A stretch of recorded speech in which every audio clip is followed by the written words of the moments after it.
Set me as a seal upon thine heart. As a seal upon thine arm. For love is strong as death. Jealousy is cruel as the grave. The coals thereof are coals of fire, which hath a most vehement flame. Many waters cannot quench love, neither can the floods drown it. If a man would give all the substance of his house for love, it would be utterly condemned. Two are better than one, because they have a good reward for their labor. For if they fall, the one will lift up his fellow. But woe to him that is alone when he falleth. For he hath not another to help him up.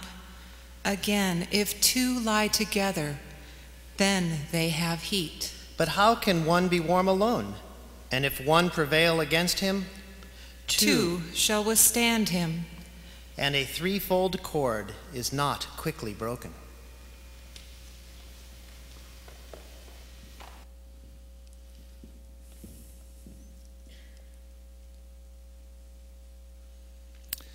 Yarina and Dave, what a journey it has been. To share the entire journey would take us all evening. So we won't do that, but we must share briefly. It intrigues me because some couples stand where you are, having been high school sweethearts. Others met in college, others on the job. Others set up by friends or parents on a blind date. Many today via the internet. Could you have chosen one of these to have simplified your situation? The answer is no. You did it the most original way you could find, with many a challenge, including communication, distance, immigration, to say the least. Dave, did you ever imagine when you set sail for Ukraine in 2005 what that might mean for you? And Yarina, did you ever imagine what learning the English language and being a translator at that particular point in time might mean for you? And here you stand.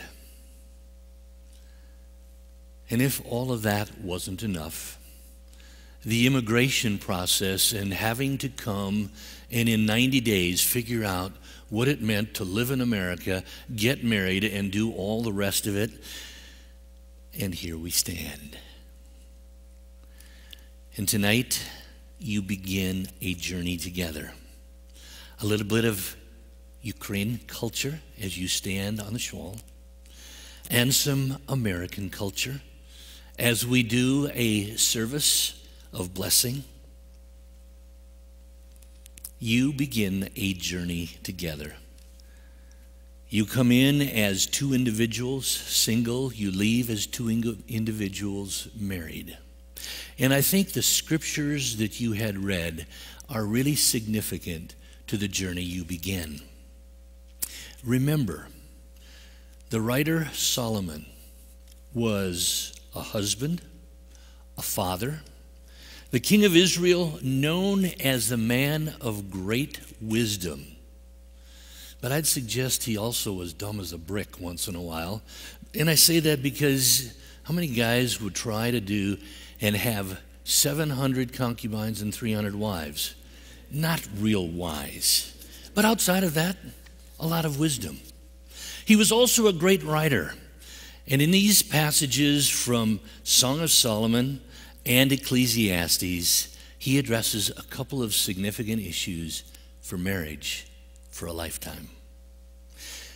Dave and Yarina, if Solomon were writing today and he were writing to you, he would share these words with you. He makes a profound statement of some very critical issues in a relationship. The first being the significance of love. Love is an interesting term. I find it very interesting how many people talk about love like, well, we fell into love, or we've fallen out of love. Neither really true, because I really believe that love is a choice. It's a choice at this very moment to love each other. It will be a choice tomorrow morning, the next day, the next month, the next year, and the years to come. A decision that you need to make. Solomon says that this love is exclusive. It is Dave for Yarina and Yarina for Dave, husband and wife. A decision of the heart, symbolized by a seal over the arm. Or today, it's more a seal of a ring on your finger. A constant reminder of the vows that you will share with each other tonight. He goes on to talk about this love and the power that it has. First of all, he says, love is stronger than death. Now, that's a rather strange analogy, really, until you think about it. Death is pretty powerful. It's forever. It's an end. And then he goes on to say it's as unyielding as the grave. Once one is in that grave, you are there. It doesn't let you go. Love is stronger than death, unyielding as the grave. But then it talks about it being as powerful as a burning fire. And I tried to think of what that looked like, and I remember last summer and fall, the fires in Southern California. They were powerful, they were destructive, and it took a tremendous amount of effort to put them out. Love is strong like that fire. But it cannot be quenched, says Solomon, by the strongest of storms. And once again, I want to reflect on a storm, Hurricane Katrina. And Yarina, I don't know if that was news in Ukraine, but when it was here, it was a powerful, powerful storm with winds and water that were unlike any other storm we've seen. And that kind of storm could not put out the fire. So the power of the storm and the power of the fire demonstrate the power of love. Solomon goes on to say, Dave, if you had all the wealth in the world and gave it away for love, you could not pay the price.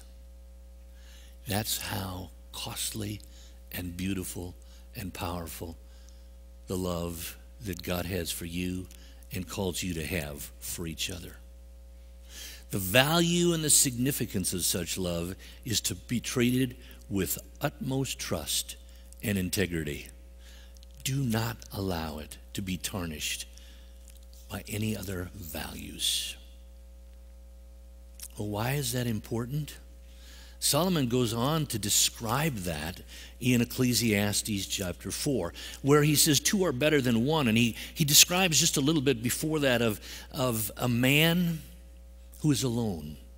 He works hard, he has much, and he says, it's of no value.